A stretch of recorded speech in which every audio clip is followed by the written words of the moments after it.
Matthew 8 verse 10, we're looking at the faith of the centurion. Jesus commends the centurion's faith when he said, "Speak, Lord, and my servant is healed. At your word, because I too am a man under authority. I understand how these things work." Now, we're thinking about faith as a principle and Jesus commending the centurion's faith. It's really interesting. Now, in his letter, Paul said that the invisible things of God are clearly seen from the creation of the world. And, the heavens declare the glory of God. And God is seen in what he's made, in every part. And if the heavens declare the glory of God, so does a daisy, so does a raindrop declare the glory of God. If I could only understand it and see it clearly and intelligently enough, it would declare the glory of God. So, there's no part of the world that's hidden from the manifestation of God. There's no profession that you do where you can't understand God working in it. There's no place you can go where God is excluded. Right? Right. And there's no occupation that doesn't, in its own way, educate us for God. So what's happening here is that the centurion is understanding God from his own vantage point as a soldier. So, like a mother can understand the compassion of God in the way that she feels towards her baby, so a teacher can understand about the need for control and discipline from looking after his class, so that a reporter can understand integrity through the temptations of making up a story. You know what I'm saying? And because if God is alive, and he is, then he is everywhere. And so the soldier sees God moving in the person of Jesus, in the words of Jesus, in the power of Jesus, and he says, "Speak," and it's done. And Jesus says, "That's my boy. I've not seen faith like this in the whole of Israel." It's right, isn't it? If you had a microscope, you could look into the patterns of a daisy, say. It really grabs your mind, this, doesn't it? Even the way that atoms work together and cohabit and function as one thing, even the spinning electrons, and then the galaxies, the microscope and the macroscope. In every part of it, God's glory can be clearly seen. Why was Jesus astonished when he saw this understanding in the centurion? Well, I guess you don't often see that kind of insight in a soldier. They might not be known for that. And of course, this guy was a Gentile. He wasn't even a Jew. He didn't have the revelation of God to Israel. He had no foundation in his own intellect, as far as you could say, that would prepare him for such an insight. And yet he got it. He got it. And Jesus is blessed. And once more, he applies the principle of the upside-down kingdom.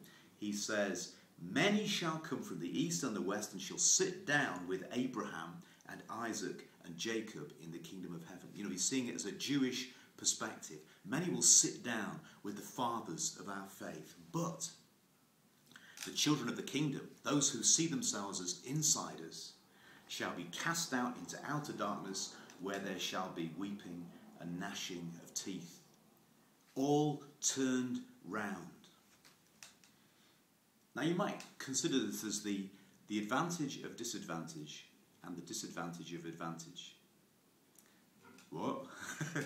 Some people gain strength from the very things that crush other people. The very fact of their disadvantage becomes their advantage. It's just a way of saying the hard times do make you strong.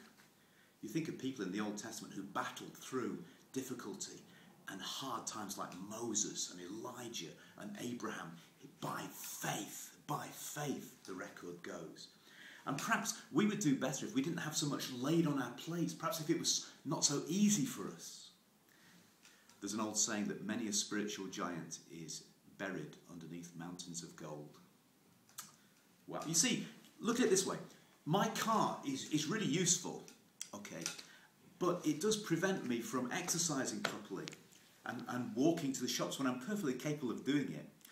And so My prosperity enables me to grow fat and lazy. Oh, help. My very advantage weakens me and prevents me from the necessary exercise.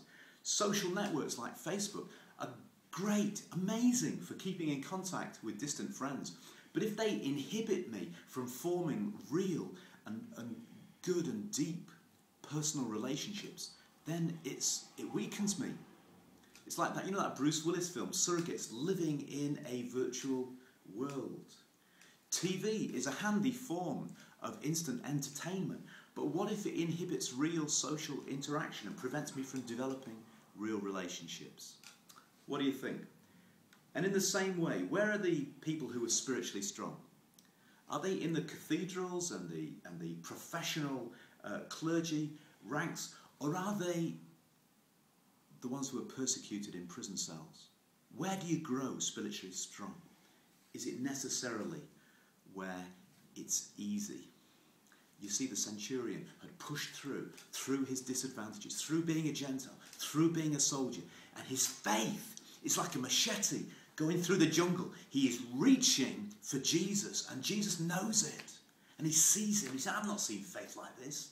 This guy understands from the vantage point of his own profession, from being a soldier. He's got it. He's realised it. There's loads of people who are already here that don't realise it. They're not trying anymore. They're not pushing. You know that phrase, violent men take the kingdom? It's like pushing in to where Jesus is. Like the woman reaching out in the crowd to take hold of Jesus. He said, your faith has made you whole. And he says the same to this centurion. He says, your faith is just great. You're great, lad. Well done. God bless you. Do you see it? Jesus knows it. He recognises it and he commends it. I want to be like that. Amen? God bless you.